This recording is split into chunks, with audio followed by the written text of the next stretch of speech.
气息隐藏的挺好，身手也不错。虽说王明颖已然重伤，但想杀他还是不容易。呵呵姑娘，什么名字？你认识她？酱牛肉铺子的呵呵姑娘。啊，就是她。怎么可能？哪来的酱牛肉铺子？哎！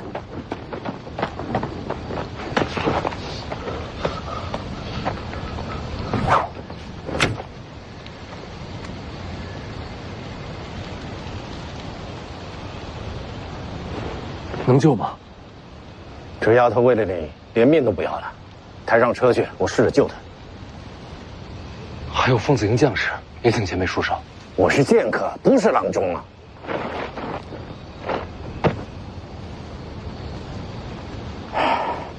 行了，我尽力了。多谢前辈。狮子，小心土脚！呀！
出剑，请剑出鞘。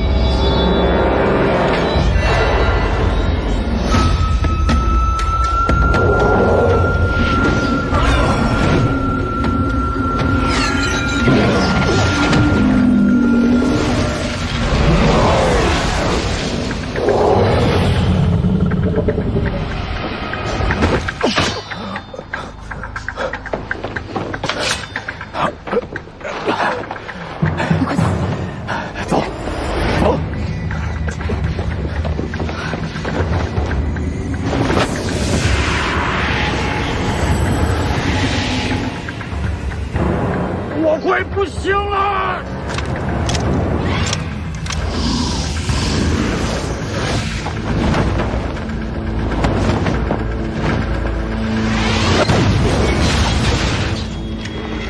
他不死，我们不得完蛋。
那个秃家，我什么时候去？不好，世子危险，叔兄，快！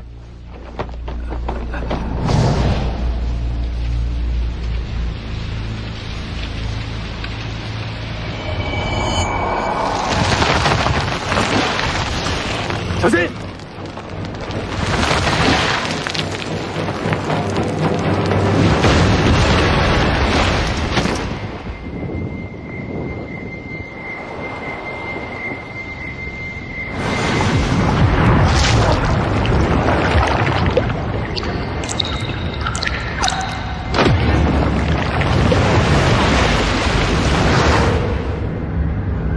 一剑仙人跪。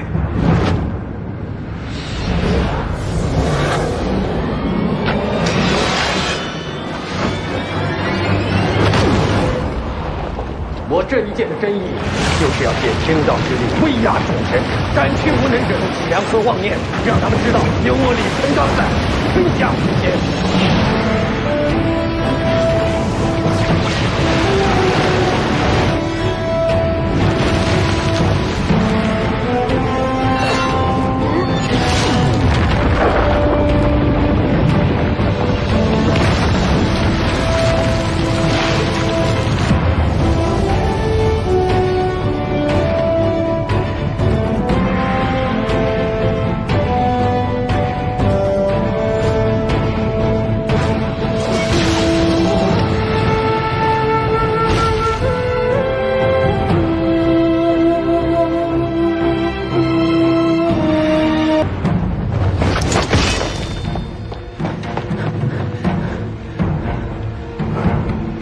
最强的金甲，现在才动手。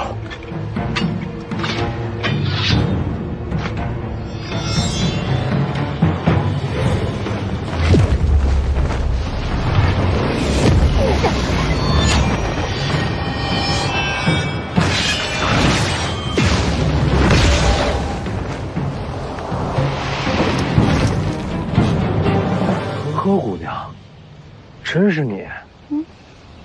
没想到是你把王明隐的消息送到客栈，居然是你救了我，还救了2次。你这手刀怕是比真刀还锋利了。果然跑这边来了。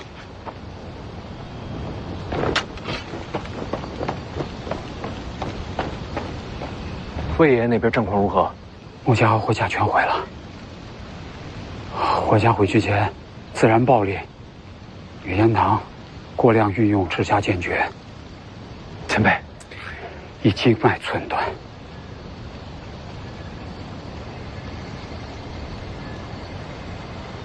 青鸟和凤子营劳请前辈费心，我去那边看看。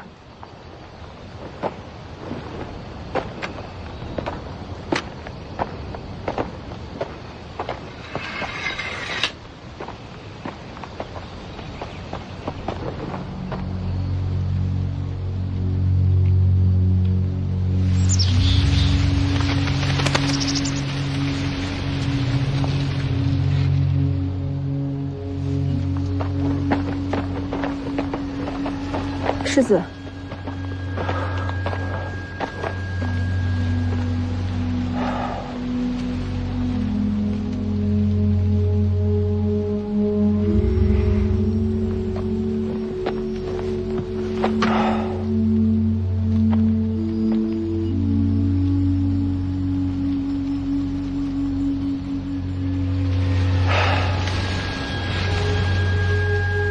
有什么遗愿？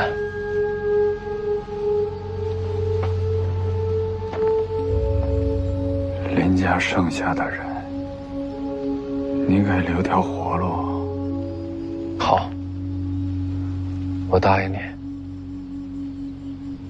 你呢？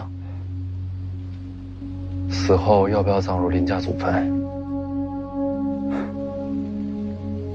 姓都改了，有什么资格入祖坟呢？烧了吧，撒江里吧。死都死了，就别让我再见到这些事儿、这些人了。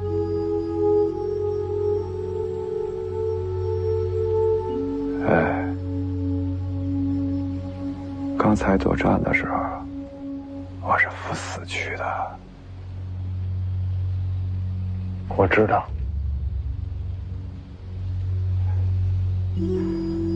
我毁了自己的家族，到最后，连一家人都不接受我。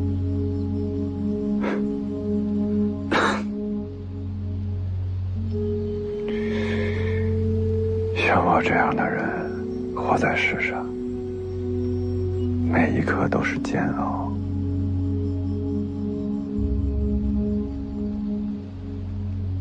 我知道。我说的话做到了吗？没让你受伤是吧？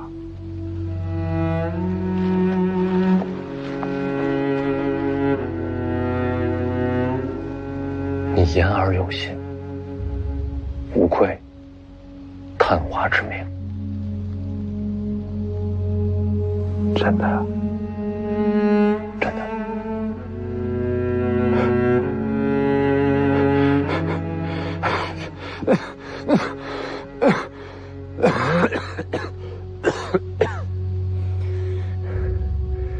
人生的这条路就这么走完了。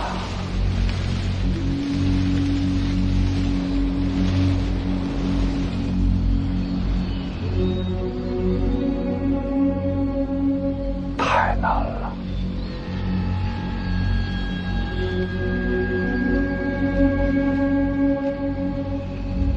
去你的世子，去你的世道！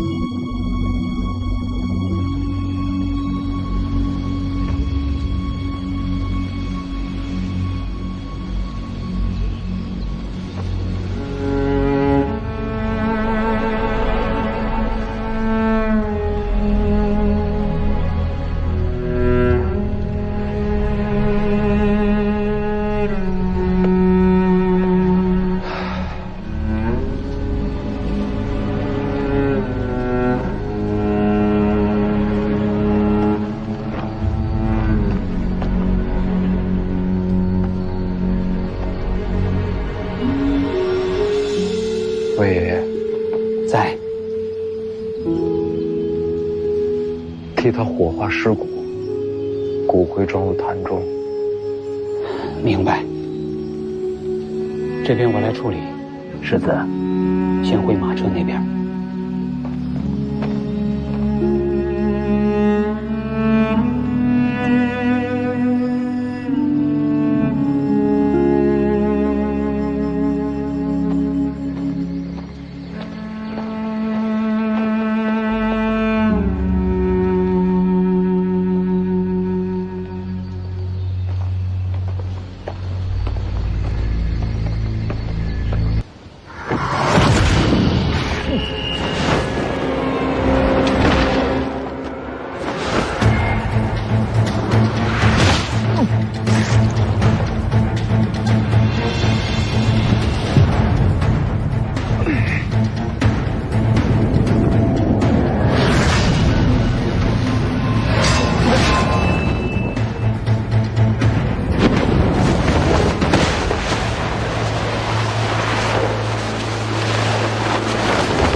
你有软甲护体得以不死，可我后面那2脚，你应该死了才对啊！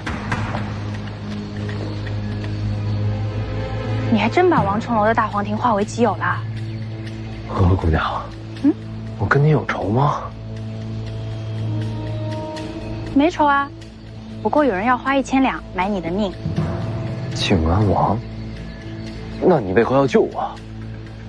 我亲手杀你，才有1000两；别人杀你，我只有500两。我这命还挺值钱。该说的都说了，你可以去死了。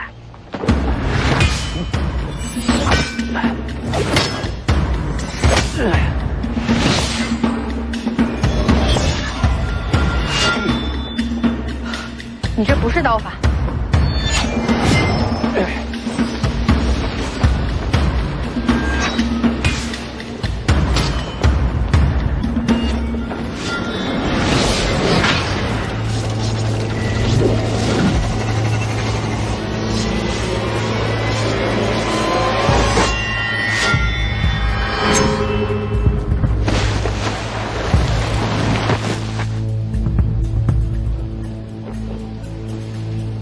你的伤还能再出刀吗？要不你试试？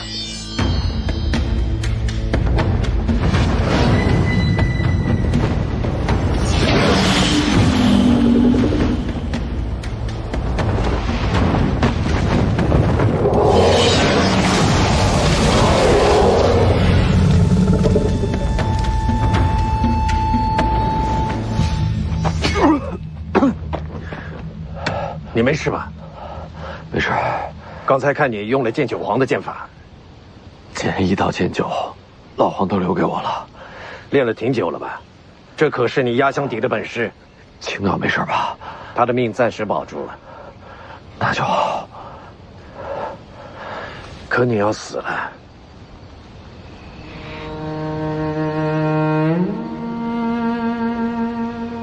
哎，小子，小子！哎呀！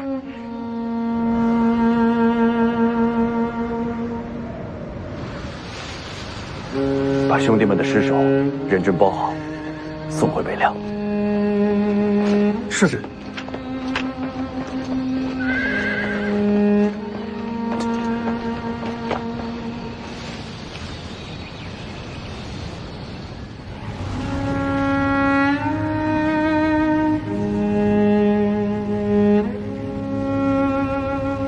他没事吧？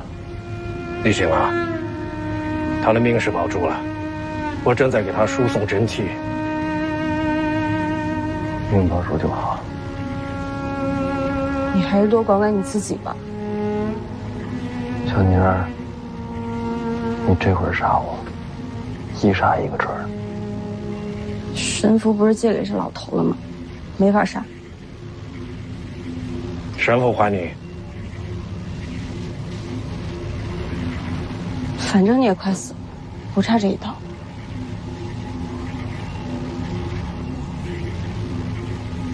真这么严重？大黄庭本来就不是你自己的，好些真气藏于经脉之内，未曾化解。那丫头对你3下重手，让你经脉紊乱，真气逆行，不死也难。唉，谁能想到，灵州城里卖酱牛肉的丫头，居然会是个杀手。在北凉的时候，我还最喜欢吃他家的酱牛肉。还想着酱牛肉？前辈，我还有活路吗？有。我现在出手，费你丹田气海，化去一身大黄庭，你大概能活。但是那样我就废了。本来真气就不是你的，没真气总比死了强吧？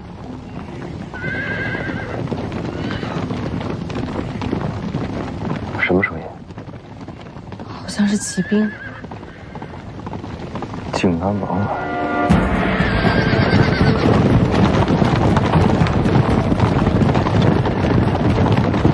铁骑现在才入场，好一个靖安王！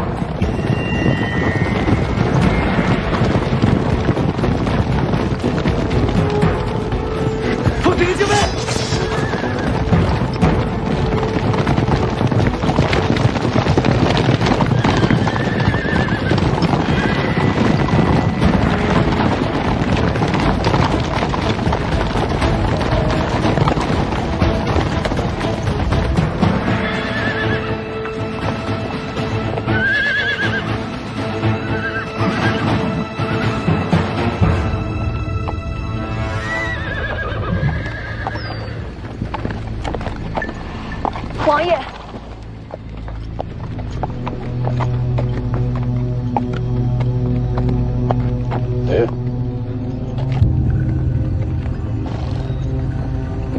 徐凤年呢？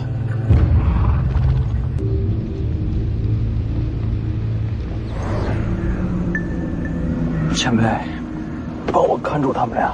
你都这样了还想出去？只能是我去。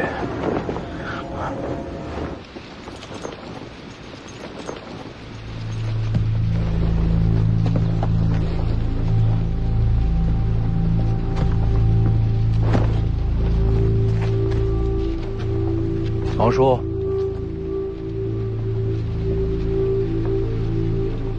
王叔的佛珠呢？没带着。这就是你的全部手香。王叔可否介意不说话？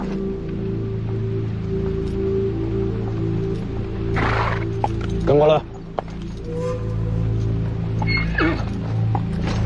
我随世子过去，你们留下，我陪王叔单独聊。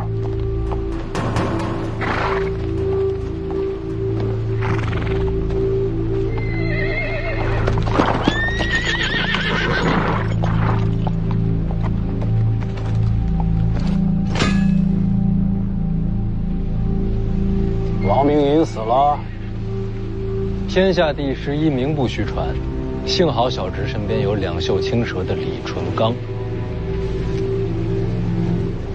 剑神犹在，就在方才那辆马车上。那你还敢跟我过来？为何不呢？留在李淳罡身边，或许你还能保住这条小命。王叔又不杀我，我担心什么？不杀你，我请来天下第11做什么？王叔若真要杀我的话，大军出击即可，何必请什么江湖人士？那你觉得我让王明营刺杀你，是为什么？芦苇荡这场刺杀，是杀给别人看的。杀给谁看？京城啊，皇帝啊。北凉尾大不掉，青州又何尝不是统领大军？都是藩镇。王叔若不刺杀我一场，当今陛下怎么能对您放心呢？原来你也知道，青州和北凉注定为敌。大势所趋罢了。原来呢，事情很简单，你只要把王令权交给我，你就可以离开荆州。可现在，你我都无路可退了。那是徐骁想的办法，我不喜欢，所以我自己找生路。调戏本王王妃，就是你找的生路。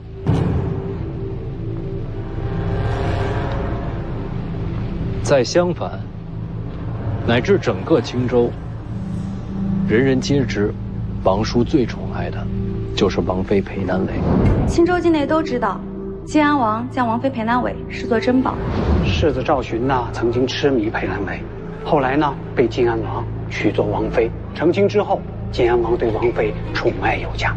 那不仅仅是襄樊城，整个青州，都知道王妃是晋安王最爱之人。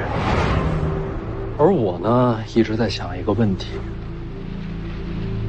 晋安王到底是怎样的人物？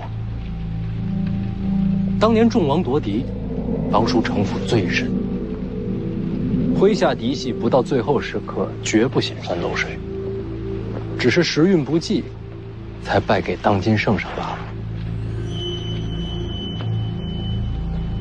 那都是很久以前的事了，有什么好说的？一个城府如此之深的人，怎么可能会让全青州都知道自己的弱点？王叔若是真宠爱裴南伟，只会把他深藏府中，绝不让人知晓。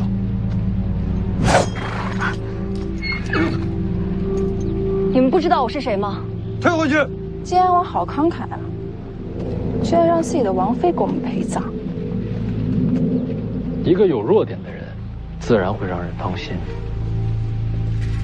只是，只盯着表面上明显的弱点，会让人忽视真正的危险。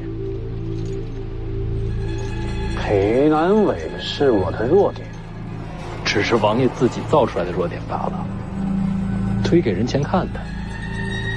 现在聊的是杀不杀你，你跑题了吧？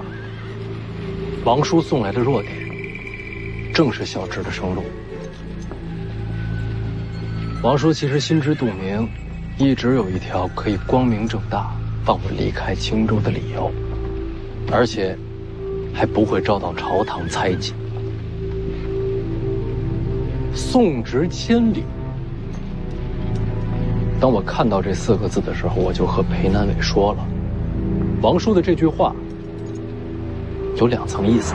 2层意思。第一层好解释，千里向下，视为九泉。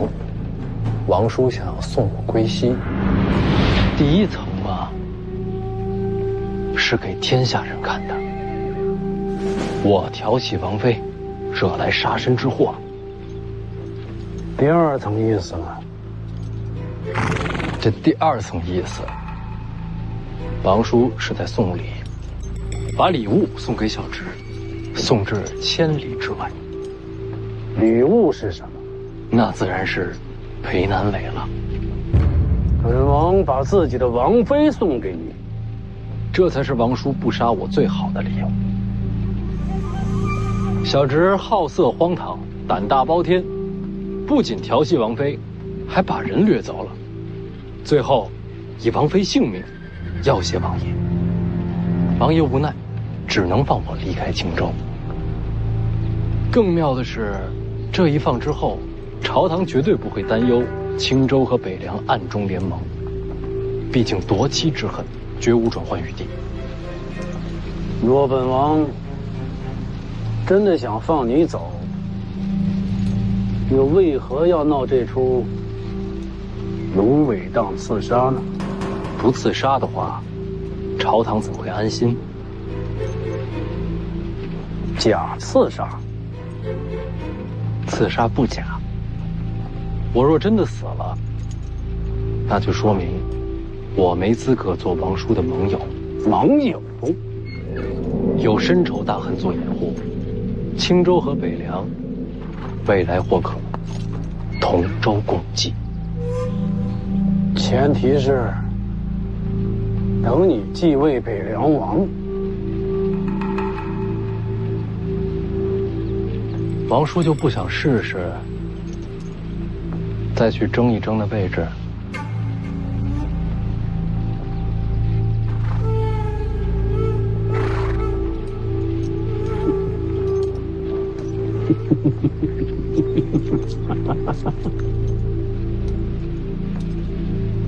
徐骁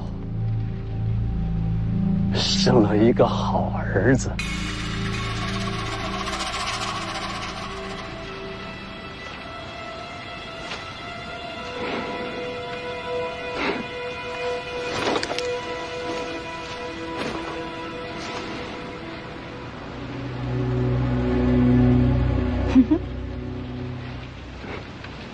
方才乔建姑娘动手了，我们都要杀徐凤年，可以联手合作。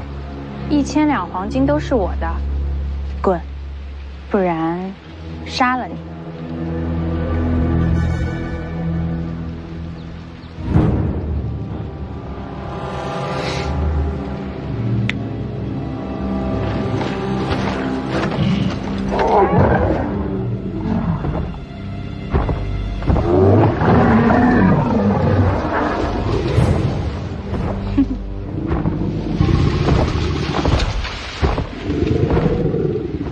滚！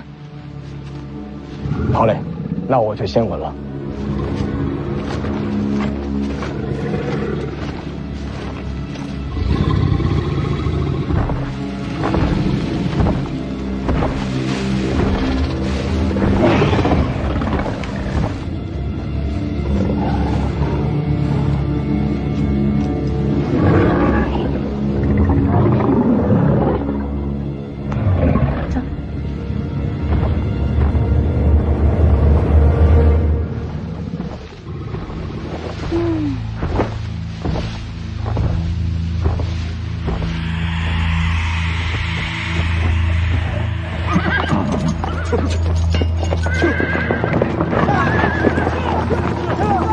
是死的。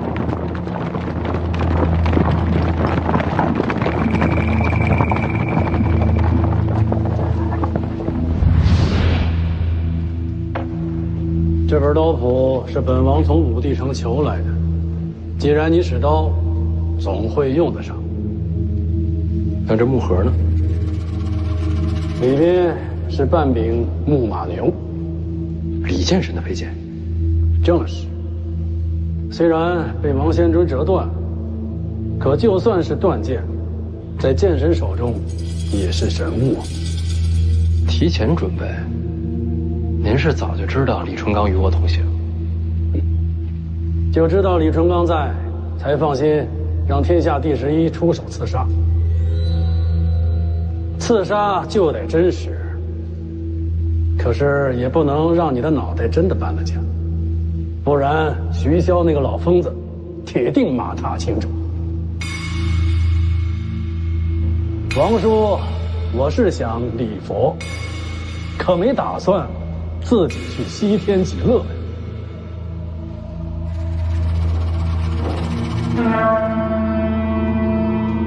你可以走了。最后一个问题，你是不是花了1000两黄金，让一个女孩杀我？有这回事儿？和合姑娘是你训练出来的杀手？你问太多了。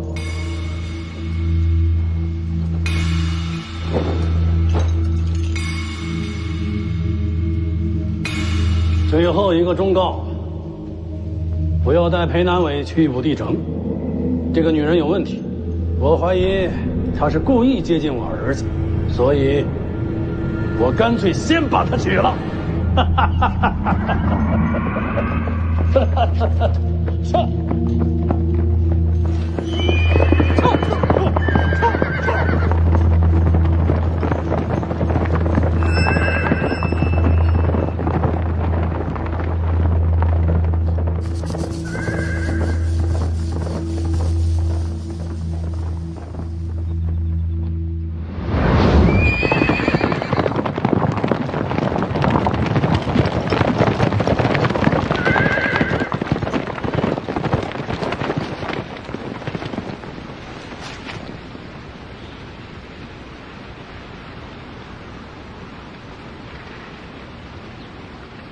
他走了。没错，把你留下了。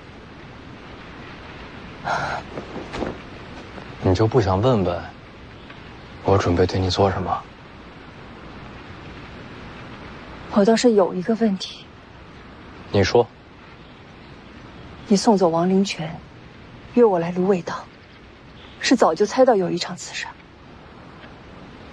是有准备。你给了王家生路，可最后还不是让凤子营为你冒险？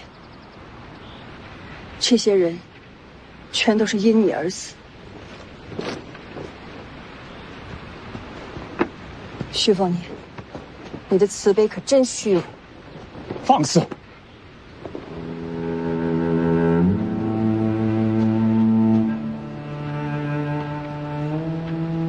这不一样。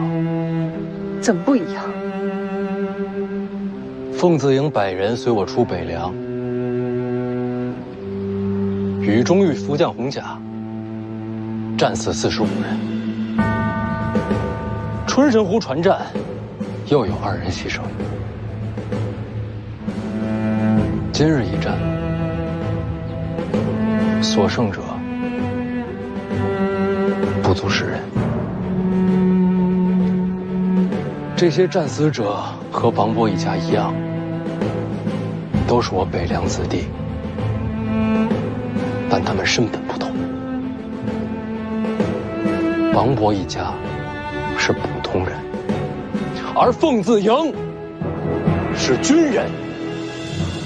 军人的意义，就是用自己的血和剑，保护像王伯一家这样的普通人，平安无恙。所有的这些牺牲，我记在心里，我很难过。但如果再来一次的话，我还是会这么选，因为我无法逃避。我也不会逃避。自始至终，我徐凤年都和他们一起并肩作战，一同面对上司。能与世子并肩作战，是凤子营的荣耀。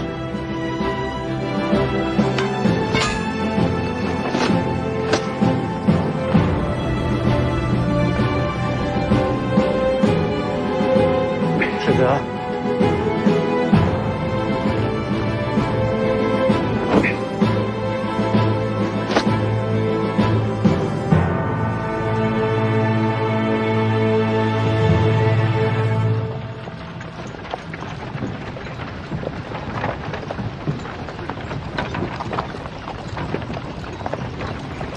青鸟还没醒，人在那辆车上，有人守着。幸亏我撑住了，要是让靖安王看出我身受重伤，还不一定能放我安全离开。你倒是做了个好买卖，一早就想着劫走王妃。要不是靖安王给机会，也不会让裴南伟来芦苇荡送信，大家心照不宣罢了。你和那老狐狸心照不宣，一窝火。他是狐狸，本世子是雏凤，反正都是禽兽。你这画风越发犀利了。说到禽兽，我想起个事儿。什么事儿？还记得在青城山遇到虎魁被杀，那时候我在林里走散，见到有人骑着巨兽呼啸而过。也不知道是什么杀了虎魁。我看见了，从我跟前跑过去的。长什么样？跑太快没记清楚，就记着黑白杂色，而且背上还背了个人。现在想想，那背影和刚才刺杀你的那个丫头特别像。你是说虎魁是呵呵姑娘杀的？那他从青城山就跟着我们了？不对呀，那个时候还没进青州城呢。难道他不只是为了靖安王的千两黄金杀我？他在骗你。那他是在灵州城卖酱牛肉就伺机想杀我？也不对呀，这么多年那么多机会，干嘛等到现在才动手？哎，你到底跟那个什么嘻嘻哈哈姑娘有什么关系啊？我就买肉的时候见过几次，我都不知道她名字。我看她整天笑呵呵的，给她起名叫呵呵姑娘。还有啊，靖安王提醒的对，裴南伟不能跟我们通信。你先考虑考虑自己吧。我怎么了？你眼睛都在流血。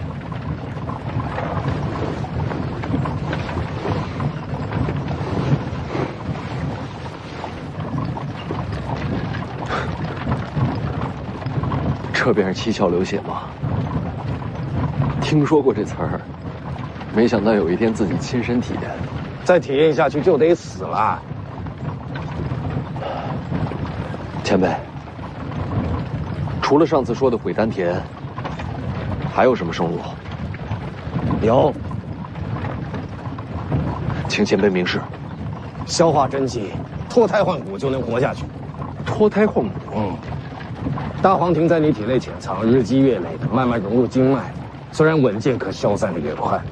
本来按照这样下去，最后你能接受的最多也就30%。如今那个丫头将你重伤，气息紊乱。如果你能够趁此机会强行吸收，成功之后，大黄庭你起码能吸收50%以上，这对你来说就是脱胎换骨了。也就是说，不但能活，功力还能长。不，强行吸收是置之死地而后生啊！经脉冲破，有如千刀万剐，那种痛你能熬多久啊？需要挺多久？不知道需要多少时辰，这期间每一刻都有如伸手刮血。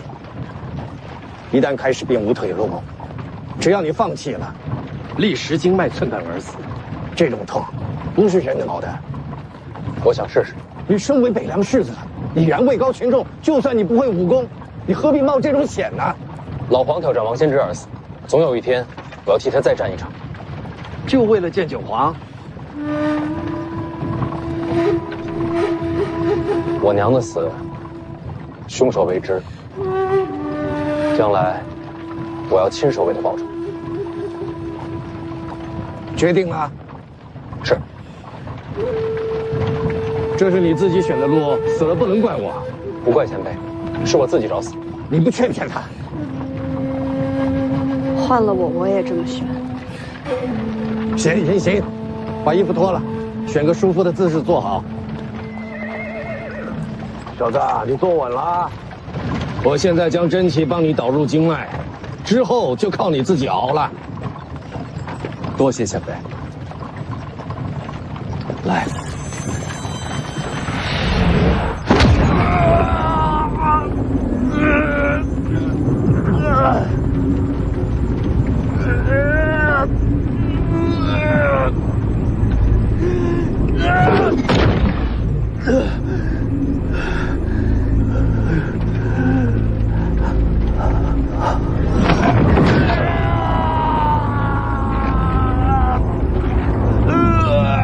这才刚开始呢，忍着点。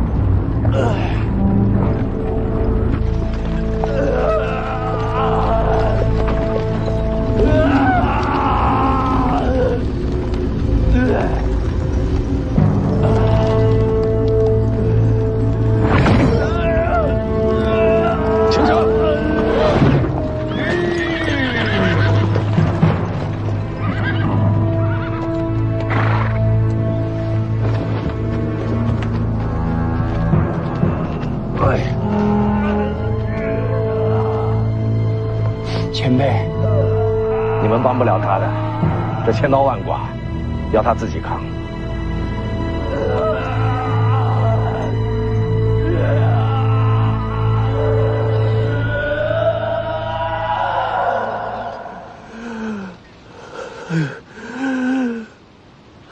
再疼也比死了强。死了就什么都没了。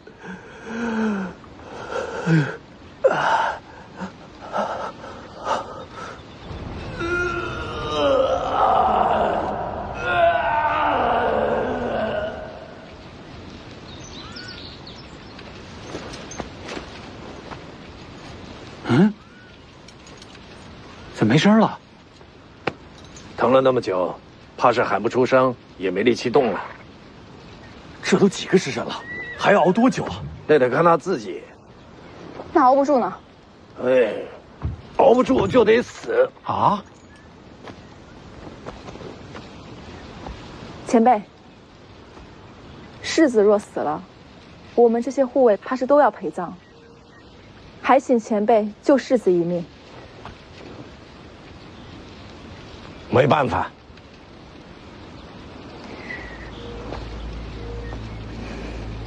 我看世子是熬不住了。世子养尊处优，哪受得了这份折磨？事已至此，不如想想自己。你想说什么？我投靠北凉，一是找个依靠，二是跟王爷求你们白帝抱不绝。不过投靠归投靠，我可没打算把命交出去。你要走？世子一死，谁知道王爷会怎么处置我们？现在走，兴许还能寻条活路。逃兵当斩首论处。我是护卫，不是军人。宁将军，让他去吧。许丰年是熬不过来了，我劝你们别想想后果。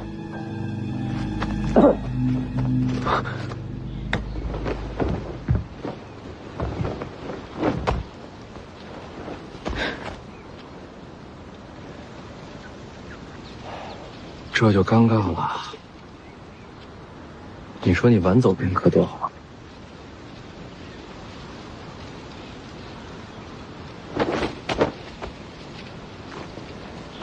请世子治罪。我以为你会逃。既然世子没死，留下来，好处会多一些。起来吧。世子，这种人留不得。我会把那本《白帝抱朴诀》给你。舒修愿为世子效死。这就是场面话了。你我都清楚，你不愿意死的。不过没关系，用人嘛，不一定非要同生共死。北凉那么大，怎么会容不下一个书修？徐骁之后又是世子，北凉气数当心。这附近有溪流或者水潭吗？这衣服都粘上了。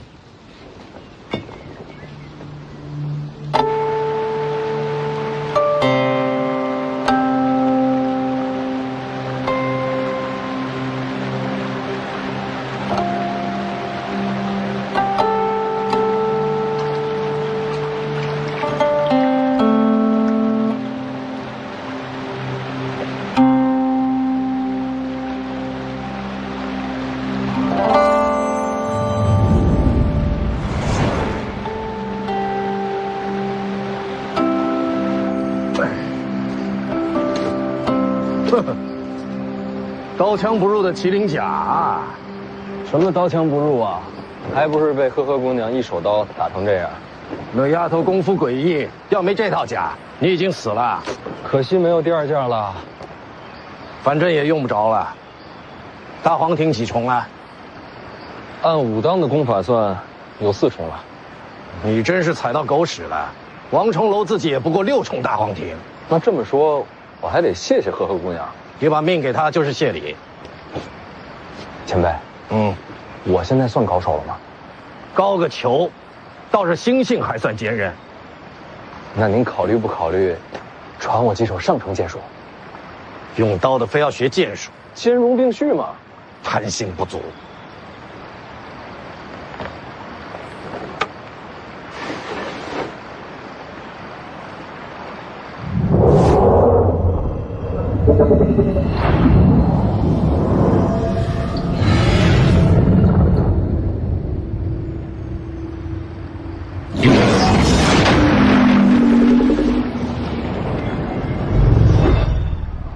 这就是两袖青蛇，到武帝城之前学不会，就是跟你无缘。您要把两袖青蛇传给我？传就传呗，你也未必能学得会呀。看什么？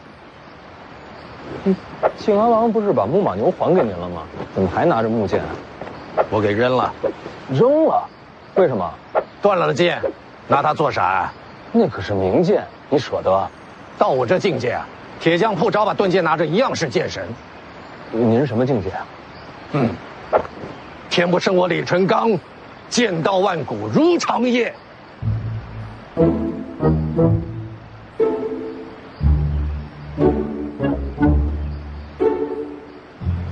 夸自己夸到这份上，世间罕有。已经谦虚了。歇够了，也该走了。对了，前辈，您有考虑过成亲吗？您觉得裴南伟怎么样？你是在水里泡糊涂了啊？说真的啊，这位王妃啊，那可是个烫手山芋，连靖安王都觉得她来历有问题。咱们这一路要是带着她，不知道惹出多少麻烦来，可又不能把她送回襄樊。要是您肯接手的话，肯定镇得住她。滚蛋！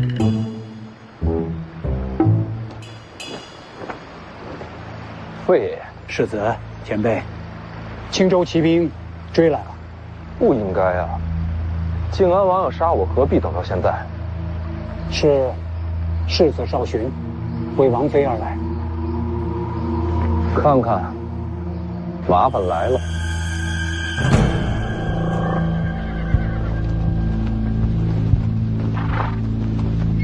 把人交出来，我放你们走。又见面了，这脸上的伤好了没有啊？把人交出来。哪个？接我靖安王妃，你是我青州无人吗？就带这么几个人就敢出来拦人，你爹不知道吧？这是我青州与北凉之争，与江湖人士无关。哼，怕了？凤子营请战，愿擒下此人，交与世子发落。要不这样，我帮你问问他，他要是愿意跟你走呢，我就放人。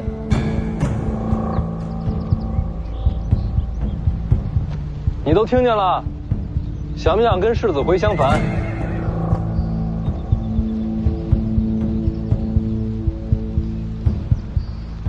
瞧，不乐意。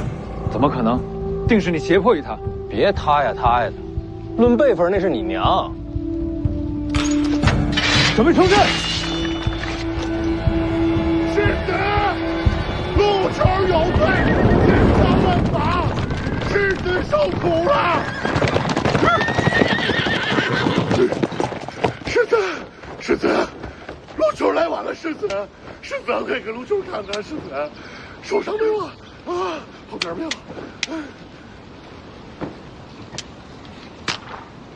考山这怪物也来了，还有李淳刚，这个怎么杀小舅子？太难了吧？疯子要失职，让世子受伤啊！哎，好了好了，起来吧，起来吧。世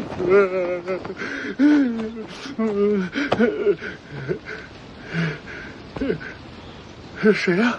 啊，景安王世子来冲阵的。那可真好啊！楚禄山，你身为三品武将，怎敢私自带兵出北凉？废话这么多，宰了吧？人家毕竟也是个世子，宰了说不过去。这好办呐，全宰了，再放把火烧得个干干净净。都听见了，你这会儿走还来得及，一会儿打起来，我可拦不住他。世子，楚禄山以残暴出名，真要起兵对冲，恐怕难以取胜。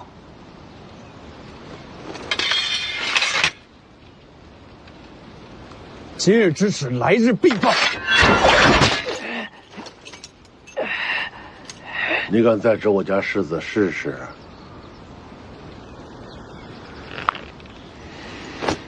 回襄樊。等会儿，你别得寸进尺啊！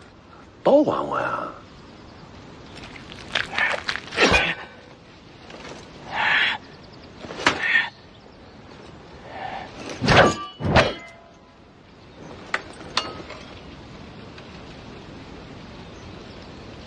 走。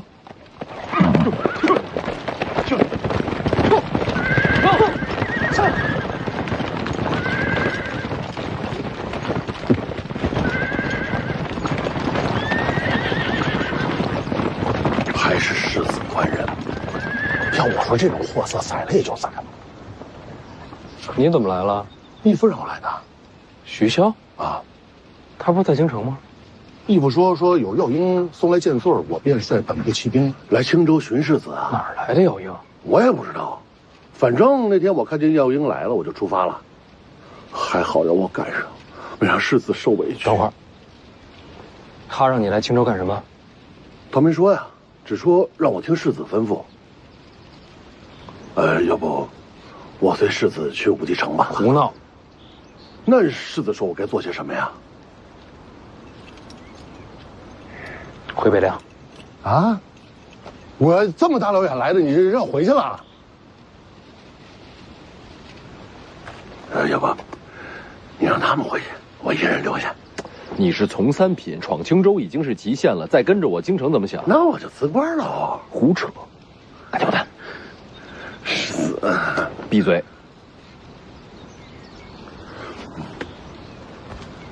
我说这等会儿，你说，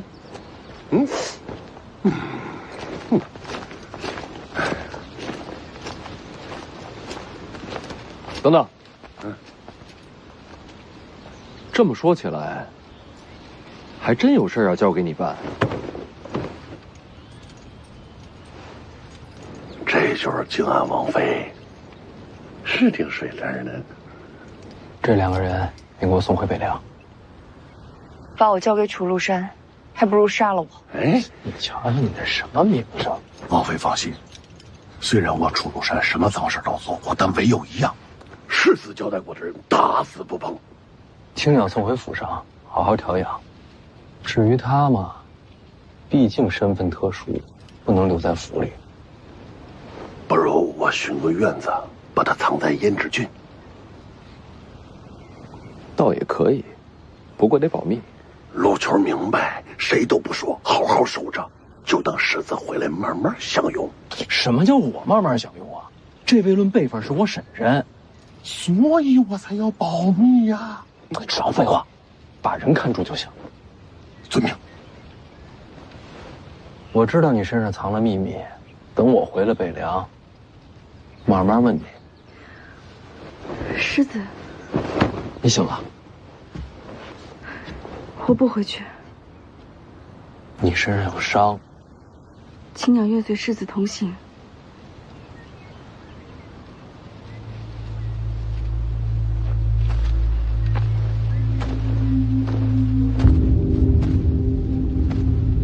楚禄山不会随行。大师傅，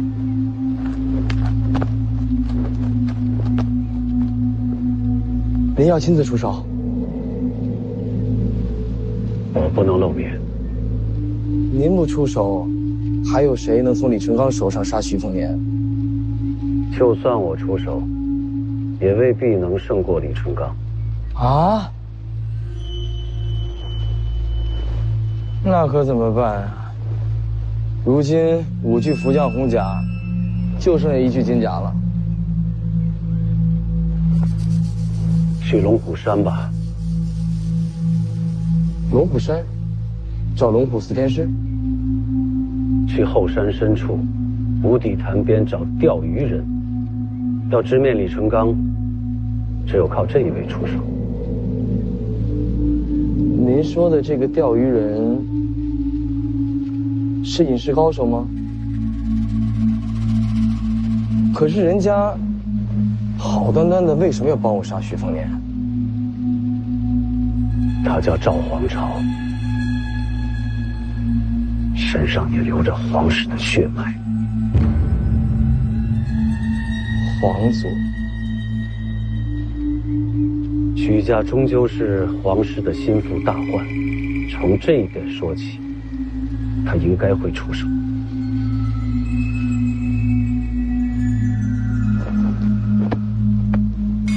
徐凤年一死，我得亲自在旁推波助澜，才能让徐骁反出京城，到时天下大乱，你就有了夺取社稷的一线机会。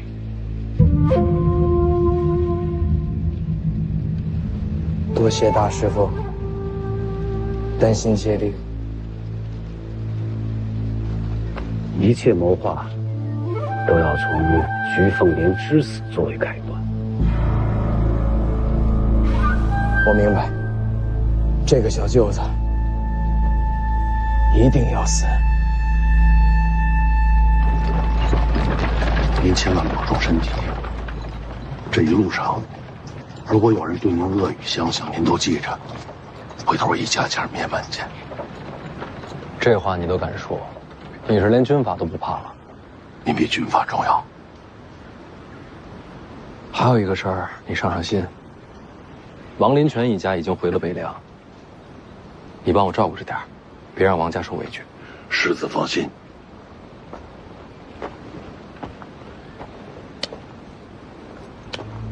吕钱塘战死在芦苇荡，这是他的骨灰。你也帮我带回北凉，找找林家最后安家在何处。他临死前说，想把自己的尸骨撒在江里，但我觉得他还是想回家的。让他回家吧。我一定办好。